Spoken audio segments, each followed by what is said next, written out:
Hello বন্ধুরা, আমার চ্যানেলে আবার স্বাগত। আমি তোমাদের সাথে আবার একটা রেসিপি নিয়ে চলে এসেছি, মিক্স ফ্রাইড রাইস। তো চলো বেশি কথা না বলে শুরু করা যাক। প্রথমে চালটাকে 1 ঘন্টা ধরে ভিজিয়ে রাখবো। এরপরে জলটা গরম হয়ে গেলে তারপরে চালটা দিয়ে দেব।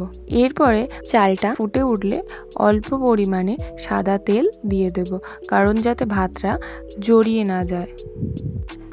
এরপর কড়াইতে সাদা তেল দেব আর 3টে ডিম ভালো করে ফাটিয়ে নেব। এরপরে ডিমটা হাফ দেব ও হাফ রেখে দেব। হাফ প্রথমে যখন দেব তখন সেটা ভালো করে ঝুড়ো ঝুড়ো করে দেব।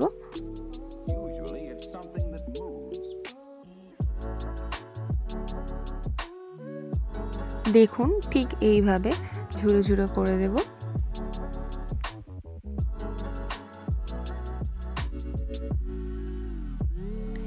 এরপরে আবার যে ওই হাফ ডিমটা ছিল ওই ডিমটা আবার দিয়ে দেব।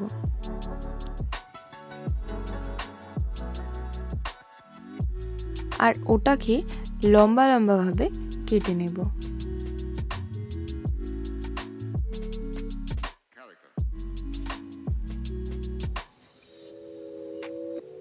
দেখুন, এইভাবে লম্বা লম্বা করে কেটে নিচ্ছি।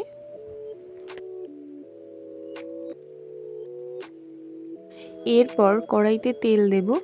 তেলটা গরম হয়ে গেলে দিয়ে দেব রসুন কুচি ও আদা কুচি। রসুন কুচি ও আদা কুচি ভাজা হয়ে যাওয়ার পরে এরপরে দিয়ে দেব বিনস কুচি। বিনসটা ভাজা ভাজা হয়ে যাওয়ার পরে এরপরে দিয়ে দেব গাজর কুচি।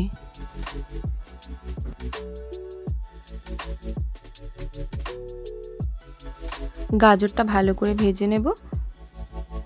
এরপরে গাজরটা ভাজা হয়ে গেলে এবার দিয়ে দেব সবুজ ক্যাপসিকাম কুচি, হলুদ ক্যাপসিকাম কুচি ও লাল ক্যাপসিকাম কুচি।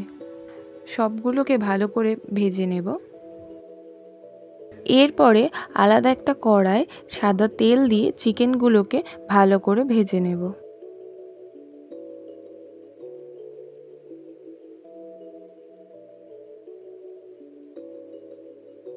চিকেনগুলো ভালো করে ভাজা হয়ে যাওয়ার পরে এরপরে চিংড়ি মাছগুলো ভালো করে ভেজে নেব।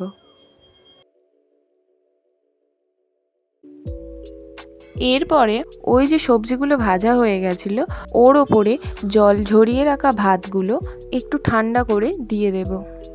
এরপরে দিয়ে দেব পরিমাণ মতো লবণ ও অল্প পরিমাণে চিনি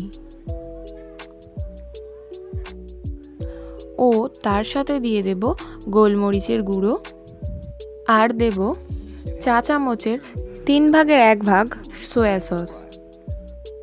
সবগুলো দিয়ে ভালোভাবে মিশিয়ে নিতে হবে। দেখুন, ভালো করে মিশিয়ে নিয়েছি। এরপরে দিতে হবে 1 চা চামচ অ্যারোমেটিক পাউডার। অ্যারোমেটিক পাউডার দেওয়ার পরে ভালো করে মিশিয়ে নিতে হবে।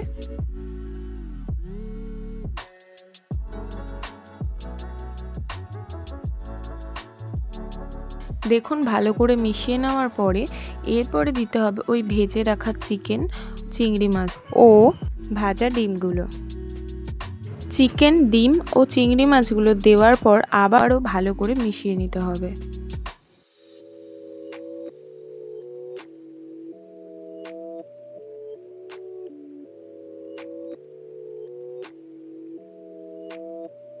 এরপরে দিয়ে দেব স্প্রিং অনিয়ন। স্প্রিং অনিয়ন দিয়ে দেওয়ার পরে আবারও ভালোভাবে মিশিয়ে নিতে হবে। তো ভালো করে মিশিয়ে নিলেই রেডি আমাদের মিক্সড ফ্রাইড রাইস। তো আমার ভিডিওটা ভালো লেগে থাকলে অবশ্যই বাড়িতে একবার ট্রাই করবেন।